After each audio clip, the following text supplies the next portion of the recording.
Wars are not the way of settling disputes. We don't believe that a solution is going to come from the battlefield. We think, at some point there will be a negotiation. You made the case for maintaining a strong economic relationship with Russia because of historical roots.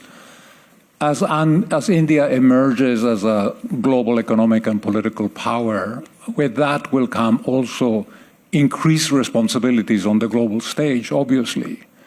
So my question to you is, what is India going to do to help us solve the problem in Russia, Ukraine? I'm suggesting that we had, traditionally a strong relationship, and the future of the relationship also, there are benefits for us. So it's not just a look back, it's also a look ahead. But on the war that's going on,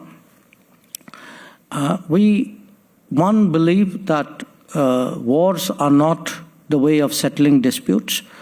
Two, we don't believe that a solution is going to come from the battlefield. Three, that we think, at some point there will be a negotiation, and such a negotiation has to obviously include the parties. It cannot be a one-sided negotiation. And from those assessments, we have been engaging both the Russian government and the Ukrainian government in Moscow and in Kiev and in other places to see whether there is something we can do which would hasten the end of the conflict and some kind of initiate some kind of serious negotiation between that. This is a kind of exploration that we have been doing. I mean, it's not that we have a peace plan. We are not suggesting anything. We are having these conversations and sharing these conversations with the other side.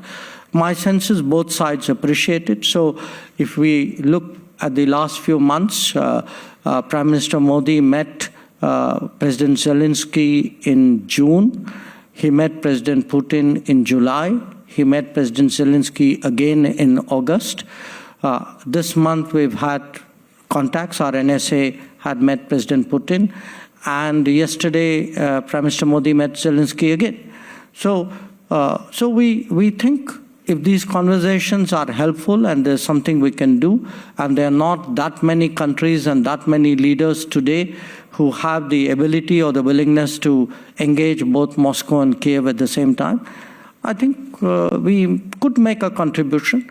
And certainly, I think there is a widespread feeling in many parts of the world that, the sooner the conflict ends, the better it is for the global economy and society. Subscribe to Midday India. Get direct notifications on all our videos by clicking on the bell icon.